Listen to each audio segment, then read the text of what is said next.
Hey, everybody. Welcome into the back room. I'm Andy Ostroy. I am absolutely thrilled for our guest today. We're going to get right into it. He's Peter Riegert. Peter has been acting, writing, directing, and producing for over 50 years. His films include Animal House, a film I've seen a million times, Local Hero, Crossing DELANCEY, Chilly Scenes of Winter, Cold-Blooded, Oscar, Passed Away, The Mask, Traffic, White Irish Drinkers, American Pastoral. He's also done a lot on TV. His credits include Succession, The Sopranos, Damages, Law & Order, SVU, The Good Wife, One Tree Hill, Show Me a Hero, Unbreakable Kimmy Schmidt, and Disjointed. His directorial debut landed him an Academy Award nomination for the short film by Courier. Peter then wrote, directed, and starred in his first feature film, King of the Corner. On Broadway, Peter starred in David Mamet's The Old Neighborhood, An American Daughter, The Nerd, and Dance with Me. And off-Broadway, he's done Sexual Perversity in Chicago, The Birthday Party, Mountain Language, and Isn't It Romantic? Peter, welcome into the back room. Thanks. I didn't think I'd ever get here. I got to tell you, this is one of the biggest thrills of my life as someone who has probably seen Animal House about 700 times. That was my Bible. How old were you? I was like 19. Yeah, perfect. Yeah, no, it was absolutely perfect. If I could crawl into the screen and live at the frat house, I would have. Were you in school at that time? I was. And the reason I love the movie so much is because I grew up in Queens and I went to city schools. So I didn't go away. Right. I didn't live in a frat. I didn't have that experience. And I'm watching this movie and I'm like, I think I made the wrong decision. Hey, I had 12-year-olds come up to me and said, God, I can't wait to get to college. Tried to explain to them this is not exactly college. Yeah, and it's probably not the reason you want to go to college either. If you're 12, it is. So first thing I want to ask you, because it's just what I like to call the 325-pound gorilla in the room, which has nothing to do with your career or acting, but Donald Trump was indicted last night. I'm sure you have some thoughts on that. I think it's really important that he's indicted. And there's probably 2 more indictments coming, I think. Because if we didn't, then the lie we've been telling ourselves all along would be even more exposed. You know, people are put in jail every day who do things less than what he did. Well, I was going to say, like, the last 8 years or so, we've been living under so many can you believe, right? Can you believe he became president? Can you believe we're now dealing with an ex-president who has been impeached twice, indicted twice, likely going to be indicted again? And can you believe he's the Republican frontrunner? Hopefully the last can you believe we're not going to end up saying is, can you believe he's president again? It's possible. Politics is theater, to me. I think that's why show business and politics find each other so attractive. But it's like when I listen to talking heads about sports, I wish I had the money to bet against every one of their predictions because they're always wrong. At least 80% of the time. I'd be filthy rich. Well, the same thing is true of politics. And Trump. But he understood something that others didn't. And one of the things that I noticed was he's, to his audience, he's like a right-wing Lenny Bruce. He's a Tumler, as Mel Brooks used to call him. And people find people who have energy and excitement and daring attractive. And look at who he had to run against. I don't mean Hillary Clinton. I mean 16 of the weirdest people who took themselves so seriously, he could mock them. So I have no idea what's coming. The famous screenwriter and novelist, William Goldman, he had a very famous quote. And that quote was, with regards to show business, nobody knows anything. And my fear is that we're going to, here we are again. Yeah, well, what we've learned over the last 8 years is that conventional wisdom has been out the window. So anything. I think it's always been out the window. But more so with him. He and the Republican Party and the Republican electorate just truly defy any conventional wisdom. Yeah, but the left, I'm more left than center, but we're all part of the problem. I mean, Bernie Sanders, 20 to 25% of his supporters, 20 to 25% didn't voted third party, or voted for Trump. So who's responsible?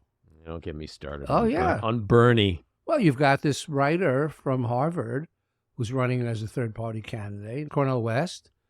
this is a binary fight now. This is none of this crap about, third party. It ain't going to happen. Mm-hmm. And if it does, that's how he'll win. So you're a Hudson Valley guy. Well, I am now. We moved up here about 8 years ago. Mm-hmm. What brought you here? My wife and I was just starting to spend a lot of time together, and we just needed more room to roam. Oh. Or roam to room. But that sounds like a whole conversation. Yeah. Yeah, it was great. I found this apartment on West End Avenue on 71st Street. It was a penthouse. I had a 480 square foot terrace. It was awesome. Mm. And we had a great time there, but it wasn't for two people, really. Mm-hmm. So then we both like, she writes crime fiction. Her authorship name is Reed, R-E-A-D, like to read a book. Cornelia Reed, and so she stays up late, and I stay up late, and every once in a while she'd show me some property, and I'd say, I'm not looking for a crib in the country, but we have a lot of pals up here. So one day she said, what about this? And my eyes lit up. We saw it the next day, and we bid on it and got it, and moved in November 17th or 18th of 2015. Mm-hmm. And you're here full-time or part-time? No, full-time. I sold New York City. I sold the apartment November of 2019. So very lucky. 3 months before COVID hits.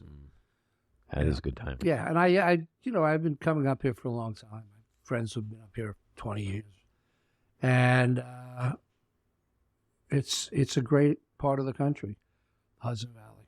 I've been in the city for almost 40 years now, and I have a place up here, and I've been migrating more and more up here. I find that as I get older, that's when I really wanted to start spending more time up here, because like you start becoming that guy who wants to pull weeds out of the ground. All the shit you never could do in the city, all of a sudden you find yourself like, I have a garage. Yeah, it's thrilling. Very bizarre. Door goes up and down. I can drive in. And when we moved in, it was November, like I said, and the next day there was no furniture. We slept on a mattress, and I'm sure I got popped awake around 8 or 8:30, which is early for me.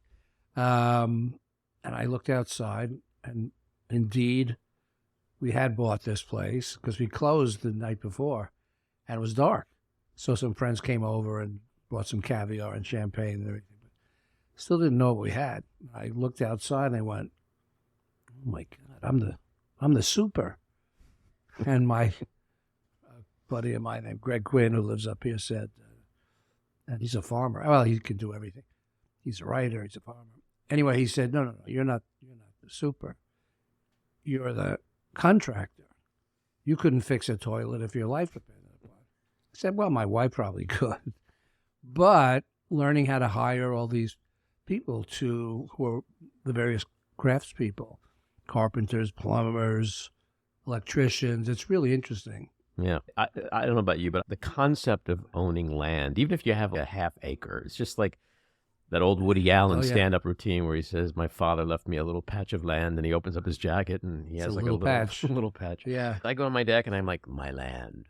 And it's a country road. It's very quiet. And, our neighbors have been great. My neighbor, Judy Sanford, was the first person to welcome us, and she brought us some flowers, and we chatted, and she said, "I've taught all of the kids in this area math for the last 40 years. So you tell me who you need, and I've probably taught them." I thought that was pretty cool. That's awesome. Yeah. So let's peel back the onion a little bit. Childhood. Did you always know you were going to be an actor? Did you always want to be an actor? When I look back, I think I was always aware of how people related to me.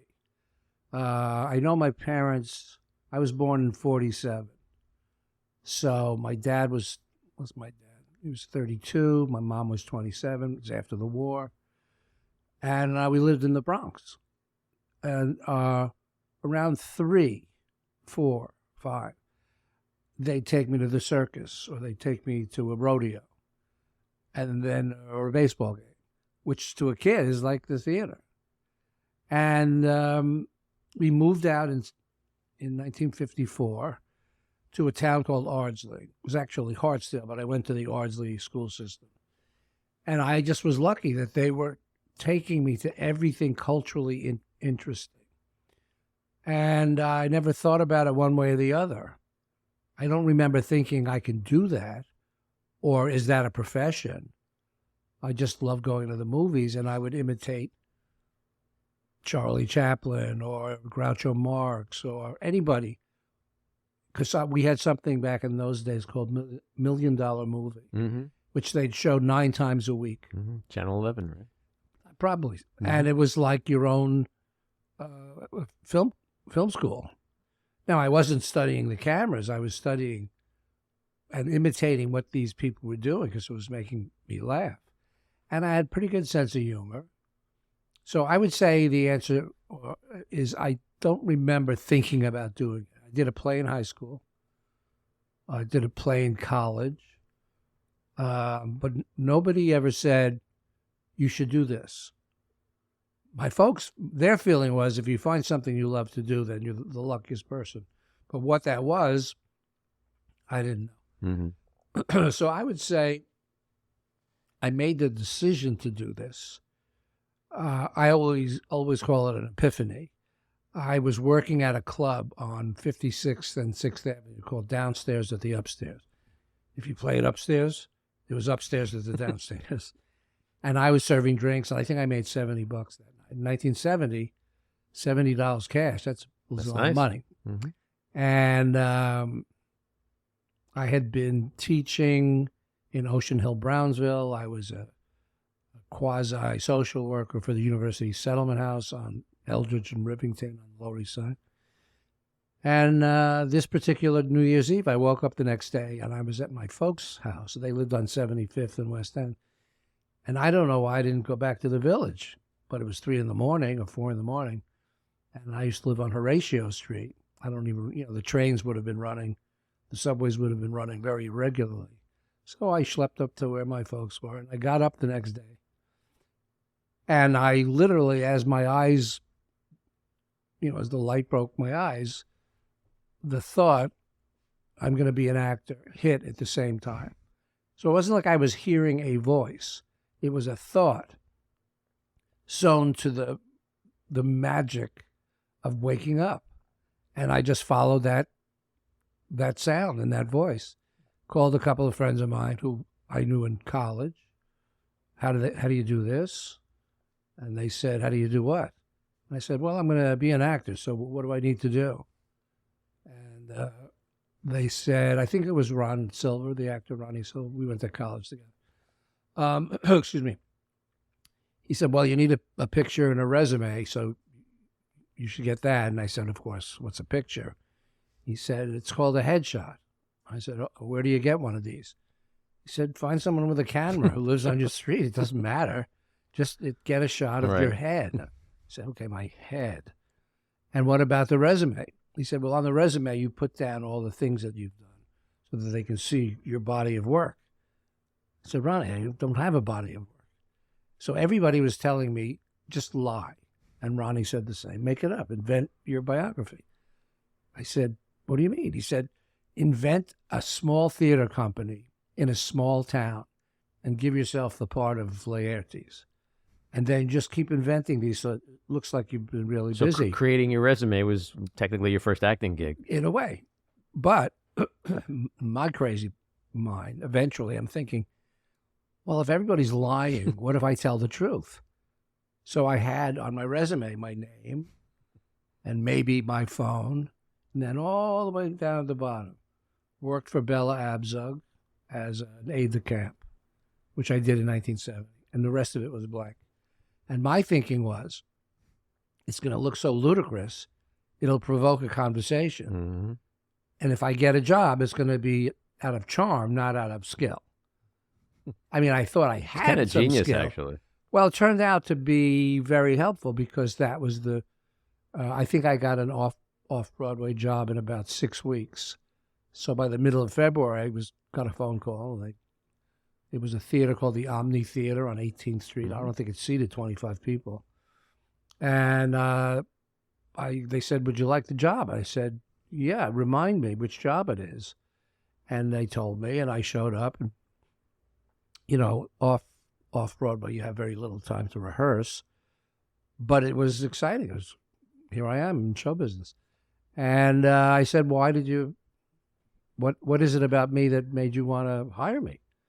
They said, well, we were laughing so hard during your interview because of that ludicrous resume you had, and then the stories you were telling. So my instinct was right. Because my friend Ronnie had said, it doesn't matter what you put on the back of that resume. They're not going to believe it anyway.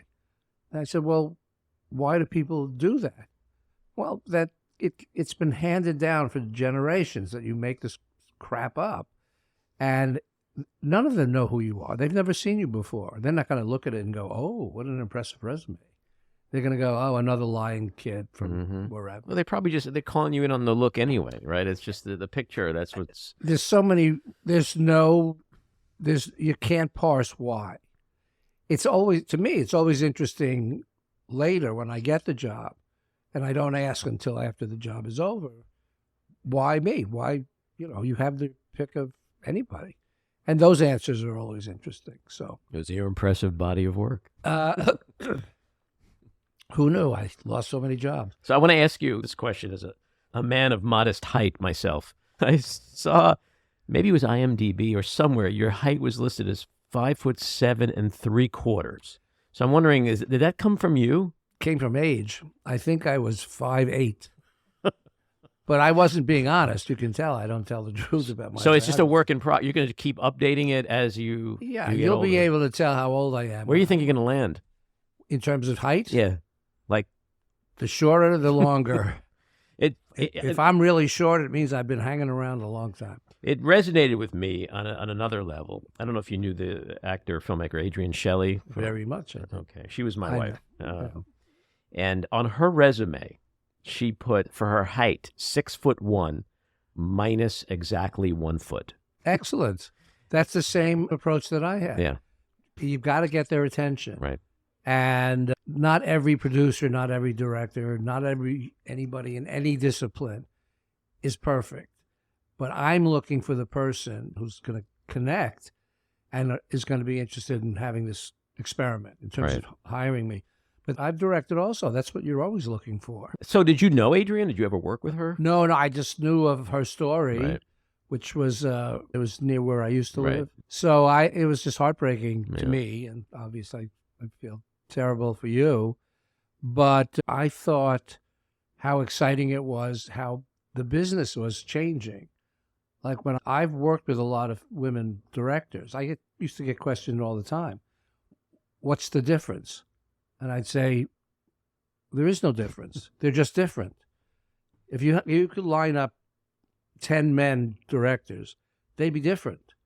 But a woman, an African-American person, somebody from China, I've worked in 12 countries. Everybody in the movie business acts the same, just with a different accent. I mean, they speak a different language. Right.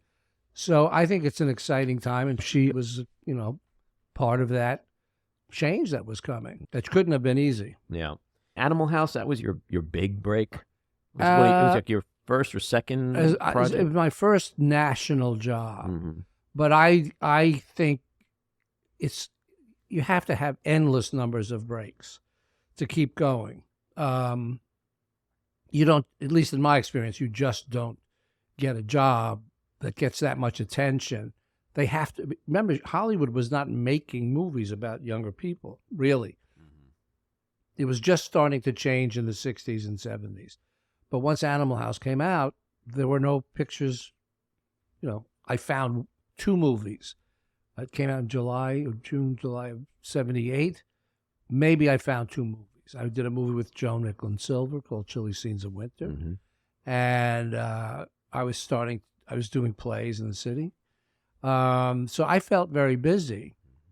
But if I would have done Animal House today, I'm sure I'd have a lot of offers. There just wasn't that many. I mean, the one that stood out was 1941. I think that was the next film that Tim Matheson made, Belushi made. A couple other people from the film. Wouldn't it be great to have an Animal House today? You mean to have it made? Yeah, like, where are you all you guys? What are you doing? Oh, a reunion, a frat house reunion. I think the way we look at it is, we feel good that there wasn't a sequel. Right. That's usually the case. It is, but I mean, I'm trying to think. The second Godfather was a sequel. Right. Didn't care much about the third sequel, but name another now. Yeah, everybody says Godfather, but then they can't. Yeah, no, there aren't that many. But show business doesn't look at it like it's how aesthetically brilliant will it be. I mean, there was 6 Porkies and 6 police academies, right. And it's just to them it's a money making situation. Right. So, but all of the Harry Potter stuff is I think the difference. This is probably a wacky idea, but in my mind it's not. But I definitely see it. But I think the key difference with a lot of sequels is that they're made so quickly after the first one. And if the first one is great, it tends to destroy the brand. But like doing a 2023 or 24 version of Animal House where you guys get together for like a reunion weekend, except for, unfortunately, Belushi, which is tragic. But that's such a unique twist on the story. But it's the story you'd have to find. Yeah. Well, it would get boring after a few minutes to watch us collectively asking how we are. But toga party with 70-year-olds. It would be fun and exciting. There was a oh golly, I'm forgetting his name right now. It'll come to me. He wrote a play in the 70s that took place in the future, and it was 2 old guys in Florida from the 60s talking about their memories of their favorite songs. It was pretty funny.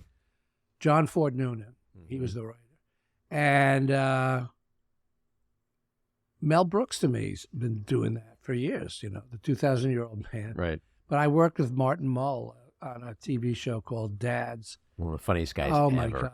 Brilliant. And we would just sit off to the side laughing and looking at these young whippersnappers and just carrying on. What was that movie he did about California? Oh, yeah. It's based on Mill Valley. Yeah, it's one of the funniest movies I've ever seen in my life. He did one about white people, about being white, something like that. He's very funny. Anyway, he said, we were sitting around complaining about various ailments, and he said, "You know what this is that we're doing?" I said, "No." He said, "It's an organ recital." And he said one time I'd never done a television series for camera. So you have to eventually do it in front of an audience. And it's people say it's like doing a 1-act play, but it's not, because you can cut and you can repeat. It's only similar because it's about 25 minutes long. So, but nobody knows who these series are. So they pick people up in different supermarkets and on the street and whatever. Anyway, so there's probably 250 people. And I'd never experienced this before, but it was really exciting. But right before we went on, I'll probably get this wrong. Martin said, I'm screwing it up. What would you call our front row? And he said something along the lines of 32 eyes and 2 teeth. So 16 people. Mm-hmm. But it was, he was great. Mm-hmm. I don't know where that tangent came from, but so I don't know about an Animal House sequel. Mm-hmm. It would have to be in the writing. Mm-hmm. And that's not an easy thing to do. I'm going to get cracking on that later. There you go. What was the magic of Animal House? What made it like an instant classic? I would say the 3 writers, Chris Miller, Doug Kenny, and Harold Ramis, just had brilliant senses of humor. And I don't think they'd ever written a screenplay before, so they didn't know what they couldn't do. So they wrote it and wrote it and wrote it and wrote it, and it had a lot of great ideas. Once John Landis was hired, he had an excellent understanding of where the story was in this enormous script. And they got it down to, maybe 130 pages, which is a lot. Mm-hmm. And then I would say the real trick was in the casting, and we shot it on a campus. So all the extras were really students, because most of us were old. I was almost 30, or maybe I was 30.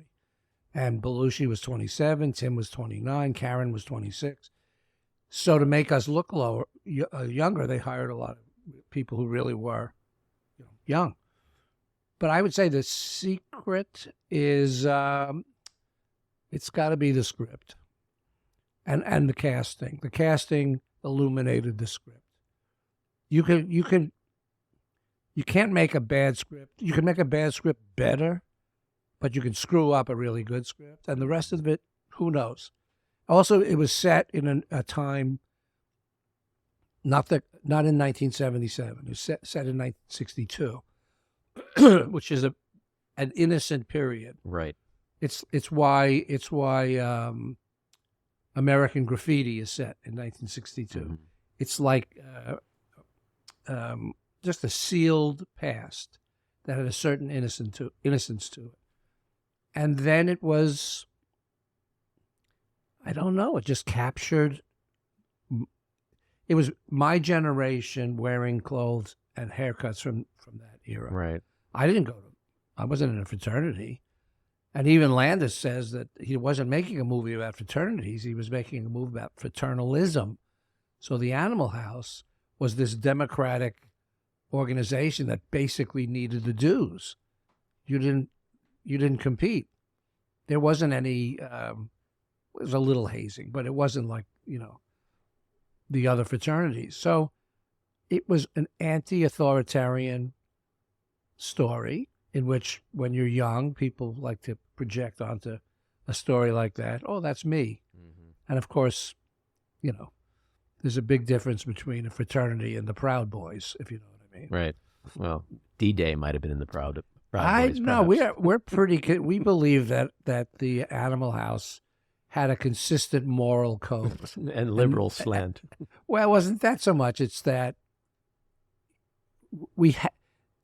to be able to laugh at yourself, I think, is what helped that movie, because they were always laughing at themselves, And it's got some of the most memorable lines I've ever had to utter, one after another, not just me. So I would say, this is a long answer to the question, you can't assure word of mouth, and word of mouth is what makes a hit. Speaking of lines, and I say this as a Jew sitting with two fellow Jews, one of my favorite lines was, "I just checked with the guys at the Jewish house." Yeah. And they said that every one of our answers on the psych test are all wrong.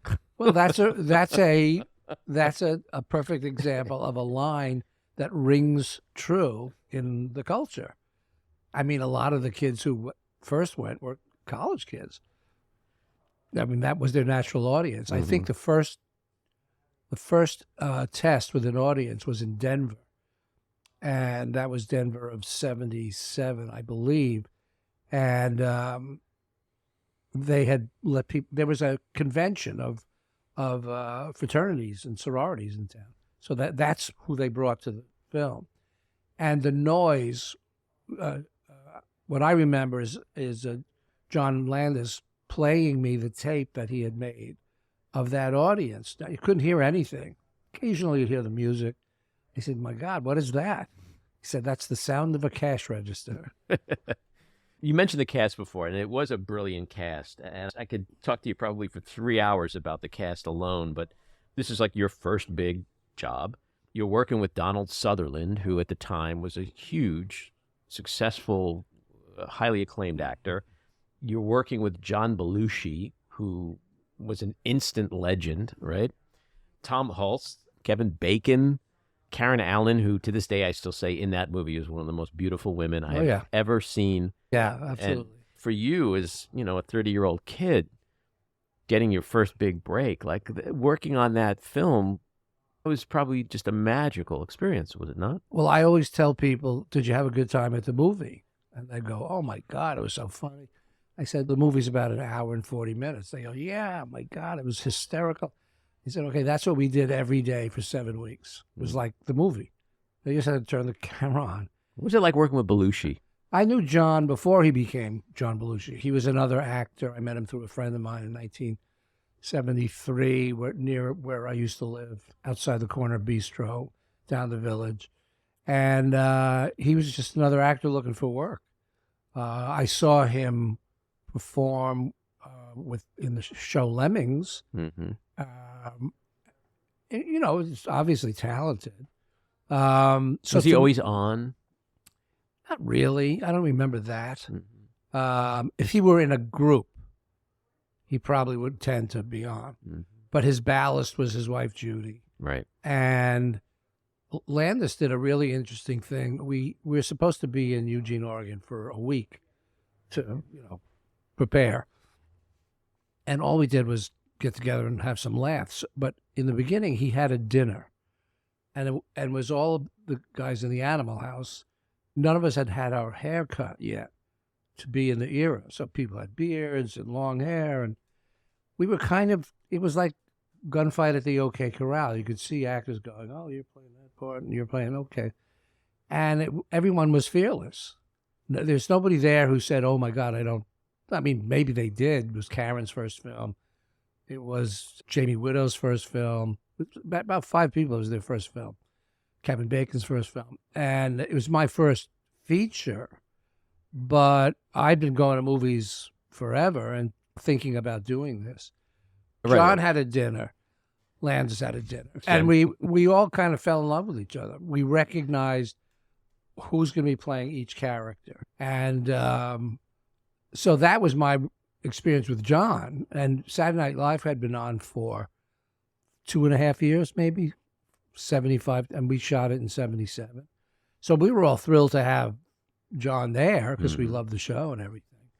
And Donald Sutherland was indeed a big star. And what I remember was a scene where me and Tom Hulce and Karen Allen are getting stoned with the professor, played by Donald Sutherland. You know, you have to draw the curtains that shows you the difference in the time. Put a towel underneath the door. Anyway, nobody had it was Sutherland was sitting on the couch opposite me, and it was me and Karen and Tom Hulce. And he's sitting there. No one said hello. He's not introducing himself.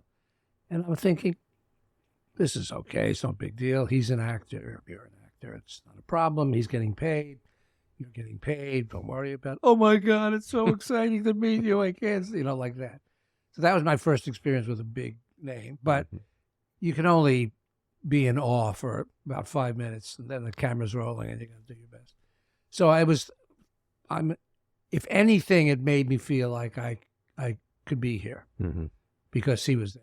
When you got the script and you read the character Boone, was it like, oh my God, this movie's fucking amazing? Or you don't see it as a movie. At least I don't. I saw it.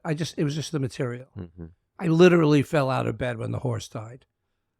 When they shot the horse, and I was on the floor. Flounder. Yeah, and I think I have a pretty good eye for recognizing what's funny, and I thought this was indeed very funny.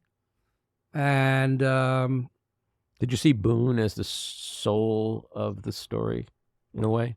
Well, any actor should see any part as the soul of the story, and they'll edit out what the truth is. But I thought what interested me, and I asked Chris Miller of this, I said, does Boone get his nickname, because his name is Donald Schoenstein? I said, did he get his nickname Boone because he loved black culture? And he said, yeah. So it's not like a boon companion. It's a real pejorative that black people were called. And that's why the character was given that name. Most people don't know that. But I'm always looking for the extra bit of knowledge that enhances. I don't have any discipline in terms of a particular vocabulary. I just started acting. But something like that gave me a lot of energy to think differently. And that's what they were. That's what the fraternity represented to me, was a bunch of people who challenged the status quo. Right. And I think that's what made it attractive. Well, the scene in the Black Club is one of my favorites. My man, Otis. Otis, my man. My man. Well, and everything shuts down. well, it's just so revealing that he thinks because he could bring him into his fraternity band Right. that they're great buddies. Right. But that's what I mean by writing scenes in which the characters willfully and distractedly get to make fun of themselves. It's just really amazing. And one of the things about the movie is like a lot of stuff from back in the day, whether it's movies or TV shows or stand-up comics, is Right. like when you watch the film today, you start to like make a list of, oh my God, you couldn't do that today. You can't do that today. Oh, You I'm can't- sure it's Like in the club, when he says, what do you, says to one of the girls, what are you majoring in? She goes, primitive cultures. And then you see a shot of the black dudes, and it's like, oh. I can only speak for myself. It was very self-consciously making fun of these people. And the Black Roadhouse was another fraternity, if you think of it that way. And there was no presence in most movies when I was starting out where it wasn't anything but white people. Right. You know, it's changed in so many ways. But that fraternity, it was a comment on the naivete of the white people. It wasn't, but audiences take from it what they will. I'm not telling the audience how to think, but that's what my sense was, that this was revealing a free culture, not free completely in the public, but in this bar, these people knew who they were. And these crazy college kids, that was their problem. They didn't have a clue who they were. And for Boone, he actually loved this culture. And but yeah, there's plenty of things that, and I don't know what it says about what we got away with as much as where are we? No, it's right different now? times then, and Yeah. it's different times now, Yeah. and it's not like all of the stuff from then was bad, and today everything is great and PC, and it's like it's a little overboard today, in my opinion, Well, especially in art and comedy. yeah, I would say that would be an interesting conversation with younger people seeing that movie, because we all know what the experience was when it came out, but that's how life changes. And I haven't seen it in a long time, but I certainly was not unaware that it had its challenges. But that's what it's supposed to do, a comedy. Anything good is supposed to offend in a certain way. I don't mean in a vicious way. I'm not talking about, what was Leni Riefenstahl's movie, where, Hitler descends from a plane, not from an elevator, and takes over the world. Right. I'm sorry, audience, I'm forgetting the name of the movie. But it's not a documentary. Right. So, I've had people be offended by different things, and that's their prerogative. I would never correct an audience member and say, Well, I mean, like at the end of the film when Belushi grabs the blonde and throws her in the back of the car and drives off.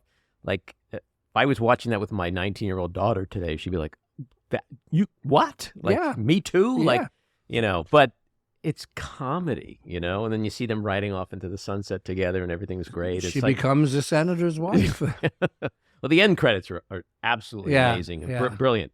But was there a lot of ad-libbing in that film? I think Landis encouraged us to have ideas. And then, the trick of making a movie or a play, for that matter, is to make it look like you're improvising. It's Right. like this conversation. I didn't learn my lines. I just came here to have a conversation. And that's the way I see the work that I do in movies or television. So there's an element of it, but, like Belushi was given a ballet of eating. I don't know how they choreographed it in terms of right before the food fight, but how he did it and what they placed out there. And of course you can change angles and things like that. So to a degree, it's improvised a bit. Right. How about the toga party scene? Was And one of the questions I wanted to ask, and I'm kind of hoping secretly the answer is yes, but was anybody really shit-faced during that scene? I don't remember. I don't think so. It's very hard to work if you're stoned or drunk. But it's also very hard to watch that scene and go, God, these people did this sober?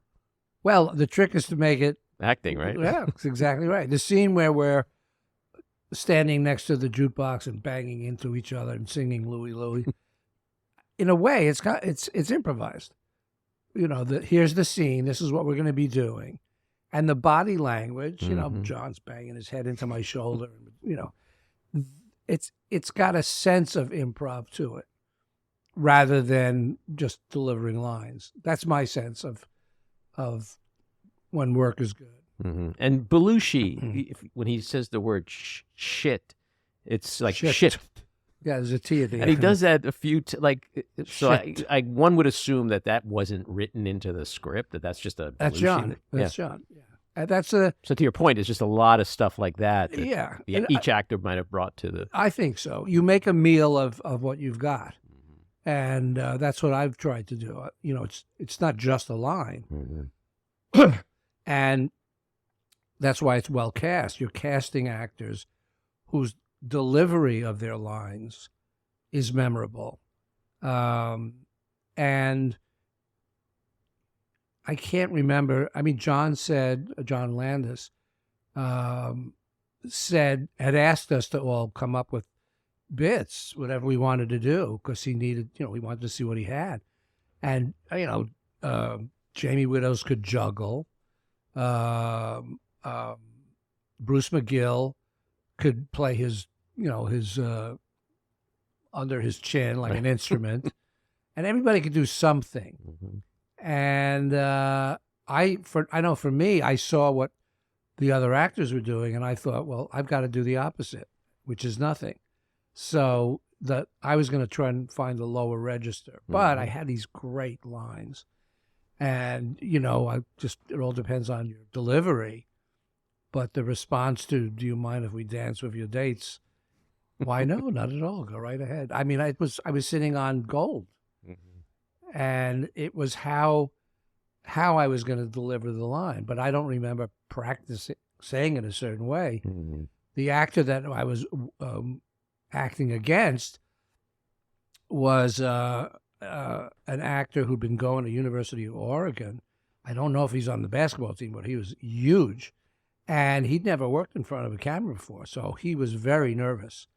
And they had to, they wanted him to look at my, like if the camera is shooting me like this, they wanted him to look at this eye, the eye closest to the camera, and he couldn't look at me. He was very intimidated by the scene, so they literally moved the camera. Then he was able to look at me. It was fascinating. But I would say... it's the script first. What are the lines? And I try and find wherever the hidden sounds are. I write out my dialogue by hand. That's how I learn. And by doing that, I can see patterns that I wouldn't necessarily pick up. And, you know, the sound, it's like what a writer does. A writer looks for repetitive sounds. And the thing with the T at the end of, you know, holy shit. Right. But there's like a pause. Now, where did John get that from? He's probably heard it his whole life. But that was, everybody contributed that way, I thought, to the film. One of my favorite scenes, which falls under the category of, can you do that one today? It was the beginning at the frat party. And they're brought into the room with the Muslim, the Jew, the blind guy. Like, it's so funny.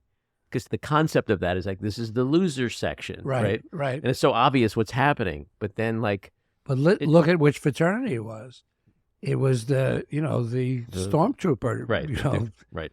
That represented the worst of fraternities, in which they, you know, people who have any physical disability or different color or different anything are huddled off to a corner. So in its way, it was making this brilliant observation about, you know, I think somebody calls them the Hitler Youth, right? You know, And it's this match constantly. So, and there's such parallels to today too. I mean, you could say, wow, that is speaking directly to that mentality today. Those two groups exist today in almost the same exact, they're playing the same roles. One is the oppressor and the others are the victims. But again, from a artistic standpoint, that whole like PC thing, like, can you present today that the guy in the turban and the Jew and the blind guy are quote unquote the losers? Like, can you even suggest that? I think you could. I think if I would you hope so. construct your story correctly, then the audience will be in on the joke. Right. If you're making fun of those people, that wouldn't have worked in Animal House either. Right. It was making fun of the fraternity that would look at people who are different as if they were different. Well, I guess the big issue today is that the people who criticize, are they capable of understanding the point that you just made? Because that's where it gets a little crazy. It's like there's no nuancing. There's no like, oh, wait a minute, they're not losers. They're actually, they're the victim. You know, this is an important point being made here. You know, I would like to believe it's true. I know that listening from different comedians who work colleges and things like that, that it's a lot more challenging. You know, in my day, I went to college 64 to 68. So being at rallies and protesting, you know, speakers or whatever, was certainly part of the deal. But I think that I'd have to answer it in a specific example. Because if somebody's hurt, they're hurt. Right. I would never say, oh, you shouldn't be hurt. Well, you didn't mean that.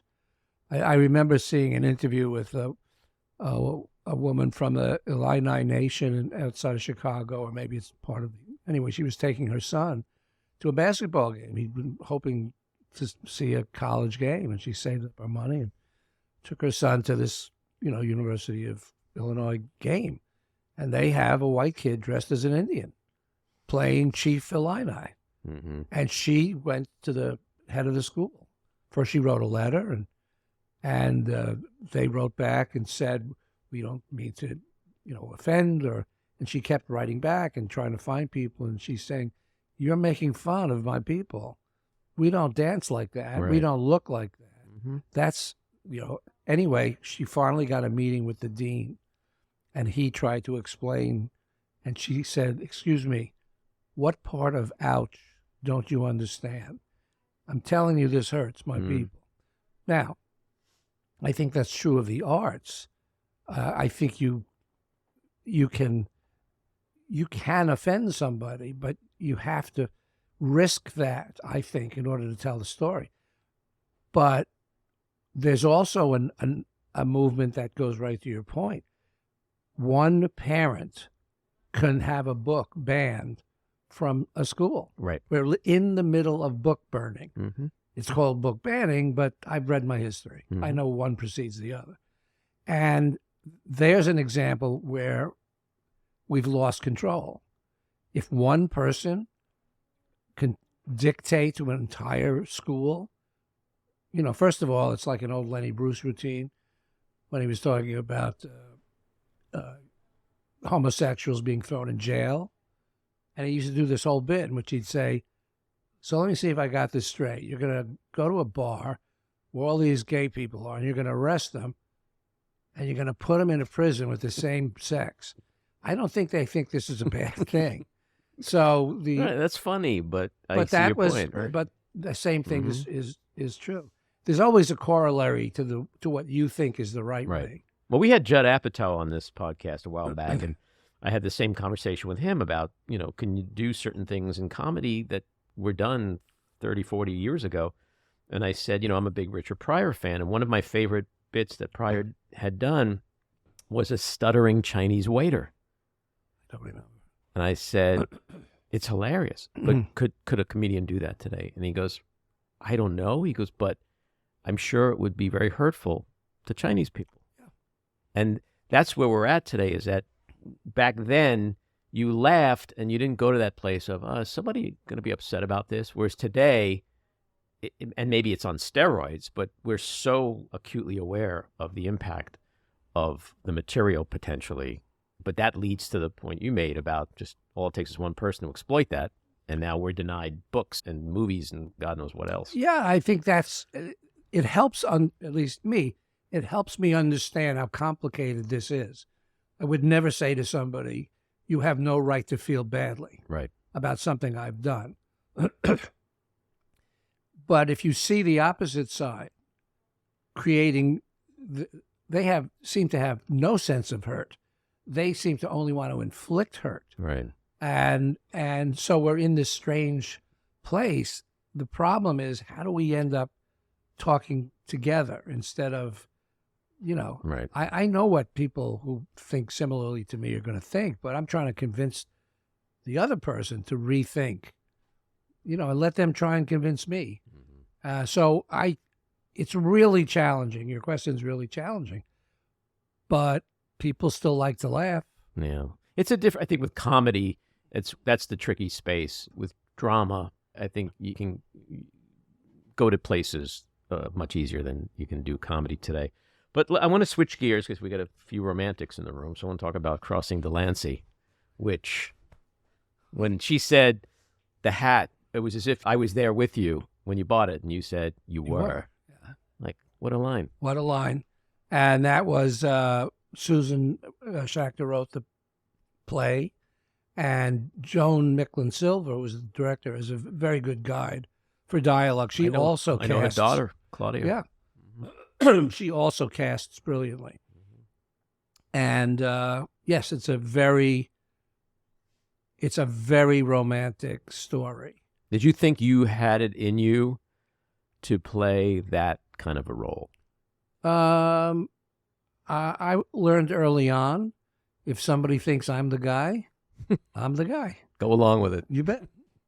And I thought what I loved about that story was, first of all, they talk about me for 20 minutes before I even show up, which is the greatest advantage you could have as a character. So my entrance is already interesting. And he is a character who knows who he is. That's a very powerful and attractive position, whether you're a man or a woman. A character who knows who they are. My God, it's like catnip. And that was my job. I mean, I didn't act thematically, but I read the script, so I knew what was going to happen. And I thought, I was flattered. Joan Micklin Silver called in June of when we shot in 87. And she said, would you like to play this part? I read it and I said, absolutely. So it's a more interesting question to her. I mean, she just passed away, so you can't ask that question, but that's what I meant earlier. It's less interesting to me whether I think I can do it. I don't go to a meeting or an audition without thinking I couldn't do it, but they're choosing from lots of people. But in that case, I thought I just understood it. I used to work on the Lower East Side. That's where the settlement house was. So I knew every store and every pastrami sandwich and pickle. I knew the area, so I didn't have to think about that. I had a keen sense of the world, of that world. And it's a story about, very modern story, and that is, what do you do if you're fleeing from whom you are? That's the right use of the word. And that's a character's journey. So she has to find me. I don't know it. I don't know she's the one I'm looking. I mean, I think I do because the matchmaker showed me a picture. So I've been aware of her. But he's a mensch. And, that was the challenge. How do you play a mensch? A mensch, by definition, is self-consciously a mensch. So that was the fun. But it was all there, everything I had to do. I sell pickles. I play handball. I, could wear a suit pretty well. He's got a good sense of humor. And I thought I could do a good job. And then the story takes over. And then the audience tells you whether, I mean, when the movie was released, it was the year after Moonstruck, which was a national success. And they didn't release Crossing Delancey to a lot of states in the South. And I said, You mean they don't like watching movies about Jews down there? well, that's got to think Hollywood, Uh, Jewish Hollywood. So they thought this is I said to an executive, how come you didn't open it wider? They said, well, it's what was the word? Jews. That's not what the word he used. It was like maybe too ethnic. And I said, you mean too Jewish? He said, oh, no. I said, last year it was Italians, right? Moonstruck? Aren't they ethnic? And he was trapped in his own misunderstanding, because people like stories. They're Right. I mean, an idiot doesn't go because it's got a Jew in it or something, but it would have played. And I was surprised at how people took to it. I think it's a very romantic story about a person having to make a choice at a certain age in life. I mean, every scene is telling Amy, or Izzy, is saying to her, pay attention, pay attention, pay attention. No, not over there. Look over there. And it's classic. That's what we all do. I haven't stopped making mistakes because I'm older. If anything, they're older mistakes. But I think I was thrilled with the result. Well, the character you played had such a quiet confidence and a self-assuredness and determination, and those qualities are incredibly appealing. When you're watching this narrative play out, here's this woman who's thinks she's uppity and she's traveling in the artistic world, and he's just a pickle guy, but the pickle guy has more confidence, more on the ball than anybody she's hanging out with. And that's why that scene, which is so great, when he comes to her reading in that small little group, and both of you say, let's get the hell out of here, because that group was just full of shit. They weren't real. And she recognizes in that moment that that's this guy in front of me, this is something real and interesting. And he doesn't he's willing to let her go her own way, but she keeps coming back to him in certain ways. And he is attracted to her, but it's hard to pursue a relationship when one of the two people is confused about going forward. I've been there. I understand what that means, because it's so powerful, and time does go by so fast. That's the beauty of the grandmother. She speaks with wisdom. And she's saying to her granddaughter, what are you, crazy? Look at this guy. He's got everything you need. What are you looking over? We live in a society where, in a culture where there's 80 choices of salad dressing. If you have that many choices, you're going to be crippled with indecision. Right. And I think that's partly what the story is. And also, it's not just crossing Delancey, which used to be an expression when people left the neighborhood. It was kind of like, oh, you're crossing Delancey? That was a big deal. She's actually recrossing Delancey. She's left that area to go to the new world. And she's realized that actually what she's looking for is back from where she left. Mm-hmm. And I don't know if you ever saw Joan Micklin Silver's Hester Street. Of course. It's a absolutely brilliant movie. And Crossing Delancey are the grandchildren of those people from Hester Street. You're seeing the beginning of Jewish culture being absorbed into America. And 2 generations later, it's Amy and me. We're the descendants of those people who wanted to become Americans. We'll talk about, a modern story. Immigration is like, you can't have people arguing about more things than that. So. Another great romantic movie, but in a different way, different kind of romance, Local Hero. Beautiful story. And you were just amazing in that film. The likability. You walking into this situation where it would be easy for people to hate you, and they just fell in love with you, and you fell in love with them, and you fell in love with the area, and you just fell in love with the whole thing. And also working with Burt Lancaster, talk about Donald Sutherland, like that must have been incredible. But that movie just was such a beautiful story. Thank you. Well, it's actually, if you look at Crossing Delancey and Local Hero, the character in Crossing Delancey knows who he is. The character in Local Hero hasn't a clue. Right. And he's vulnerable to something that he's been protecting himself from, I think. And that's my analysis post making the movie. And he falls in love. He falls in love with the people. He falls in love with the town of Furness, with Scotland. And his chest is cracked open. And it's a very sad ending in a romantic way. Mm-hmm. But thanks for that. That's a nice compliment. But I would say they both gave me tremendous amount of pleasure, and it was fun to see. And they weren't successful like Animal House success, but they found an audience. We just celebrated the 40th anniversary of Local Hero. They're re-releasing it in Britain. I've been doing Facebook interviews over there. So it's really interesting to be part of something that is going to last longer. Mm-hmm. What was it like working with Lancaster? Well, I'd been seeing Burt Lancaster since I was a kid, our first television. I might have mentioned this to Jen at a party, but what's a television? They said, well, it's furniture in which you're going to see like a movie. I said, okay, 5. So they turned on the television. It was a variety show.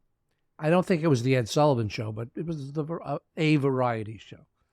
And over the years, I learned that it was Sammy Davis Jr.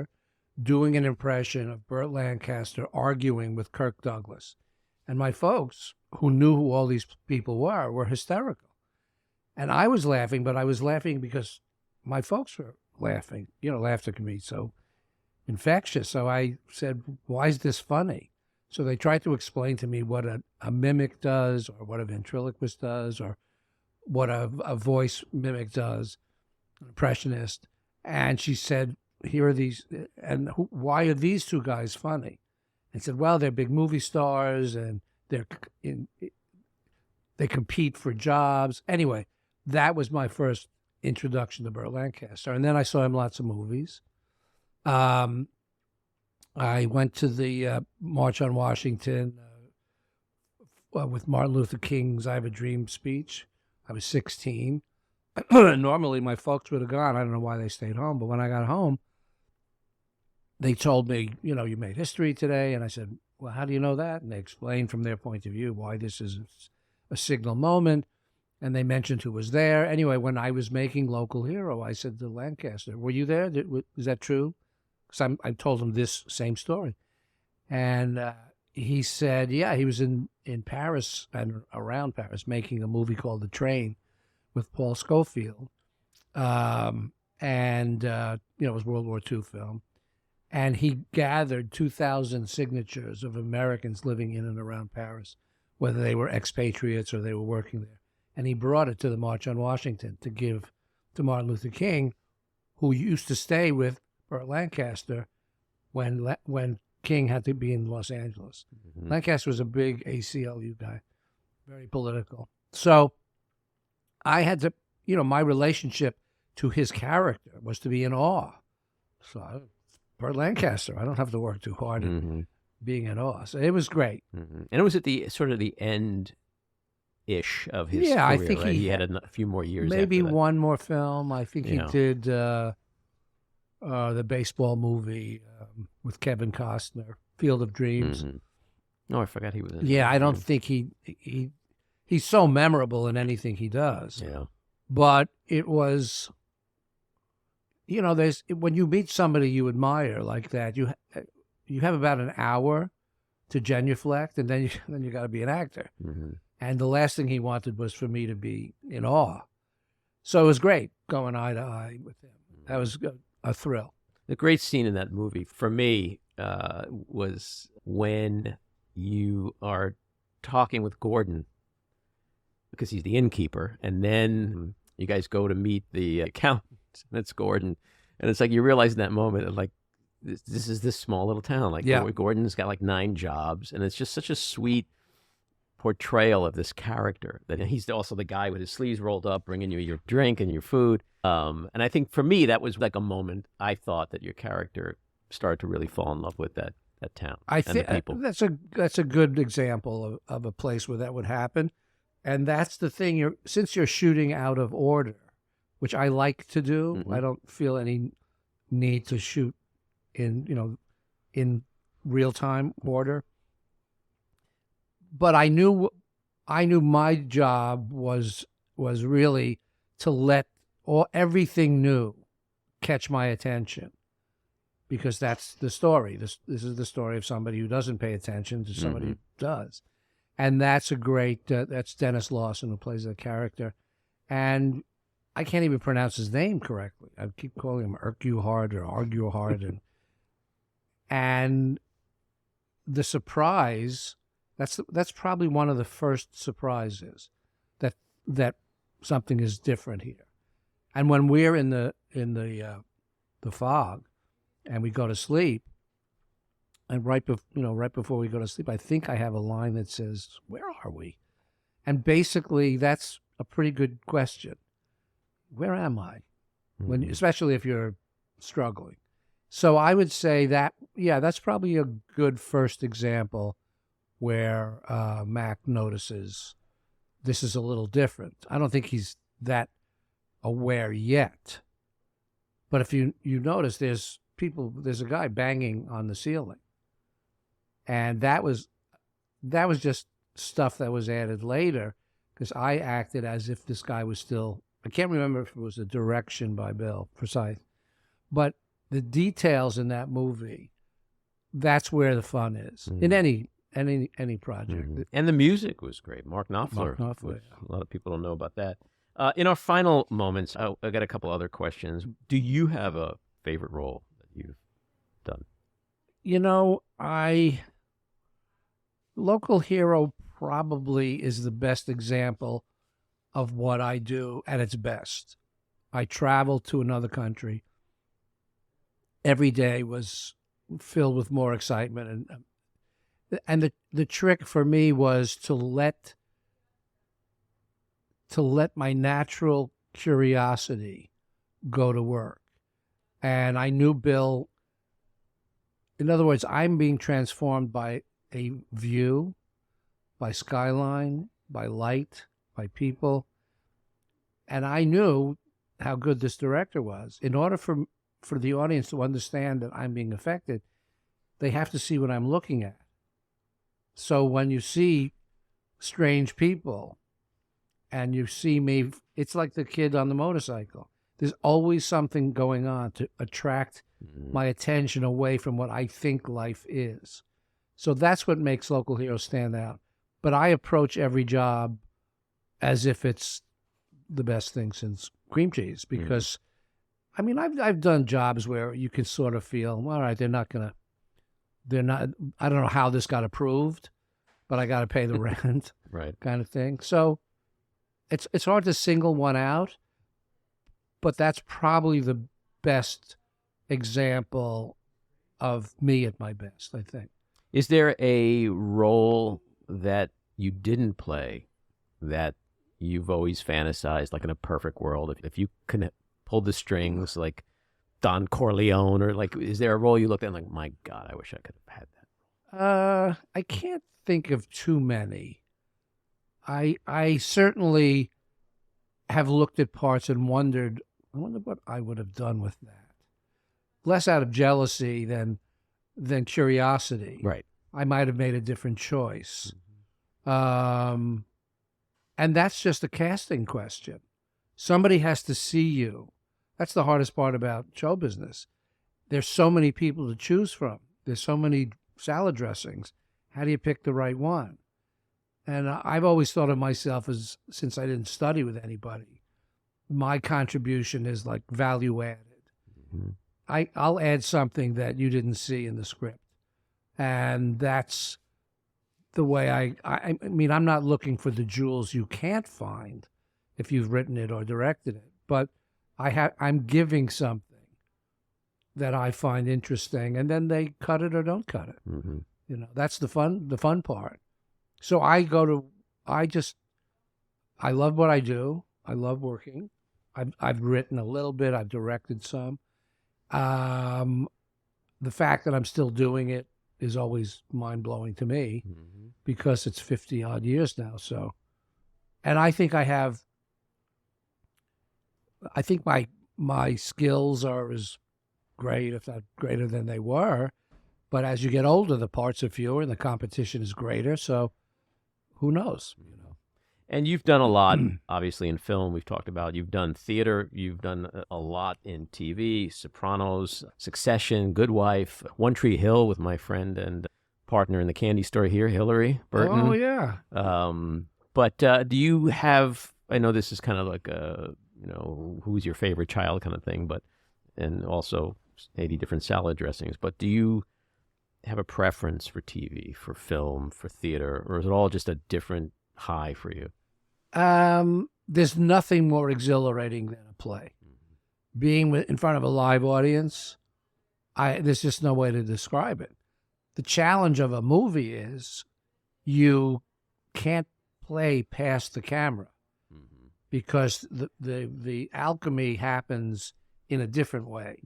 So in the theater, you have to make love to the audience. In the movies, you have to let the camera make love to you. It's a different kind of intimacy. But the sound and the feel of doing a play and then walking outside, I've done maybe a handful of plays on Broadway or off-Broadway or off-Broadway, some regional theater. But in truth, in New York, which is a theater center, first of all, it takes a couple hours to come down from the concentration of doing a play. But there's nothing more exciting than feeling the audience. It's like putting your finger in an electric sonic. Some nights the response is more audible. Some nights it's quieter. But both audiences can be enjoying the same story. Mm-hmm. I've done, I did 1976, I did a play by this new kid from Chicago named David Mamet. It was called Sexual Perversity in Chicago. And I did it with F. Murray Abraham and Jane Anderson and Gina Rogak. And I did it for 8 months. And if you do a play that long, you'll do 3 performances that will be so memorable.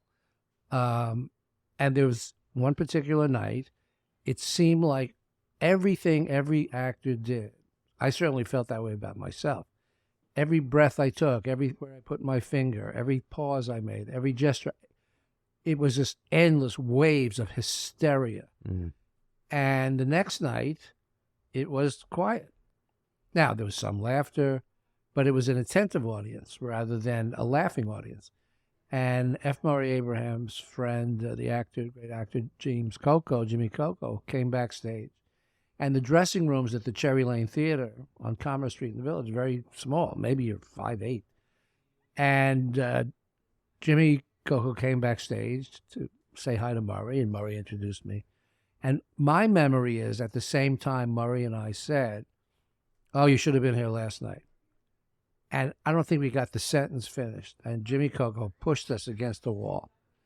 And he said, "Listen, you motherfuckers, I paid good money for these tickets, and who the hell do you think you are? Go fuck yourselves. You don't need..." And he just tore us apart. And that was the last day I did anything and said anything other than thank you. Because you just don't know. Right. And a smile is as loud as a laugh. You just don't hear it. Mm-hmm. So that's my different story. But you can't... Well, you can.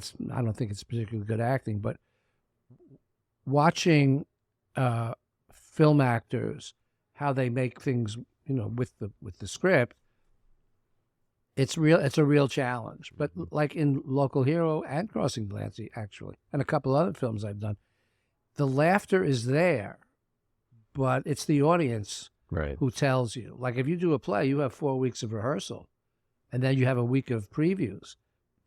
It's from those first previews that the audience says, "This is the laugh. This is the laugh." In theater, it's a lot different. So, but a good script, you'll see it. So. What's up next? Anything you want to plug? I did a series called Shelter, created by Harlan Coben, and I think it comes out in August. It's Amazon. And I hope it has another season. I hope I'm in it. And I just moved, so it's mostly bins and boxes, and it's a weekday, so I still have a chance of getting a job. All right. Well, we'll leave on that note. Peter, you've been extremely generous with your time. Thanks. This has been a big thrill, I know, to all of us. Thank you for coming in. You're actually in the back room, which is always awesome for us. I could have gone on for another several hours, so you'll have to come back. Absolutely. Be my pleasure. Thank you very much for inviting me. Take care. Thank you. Bye.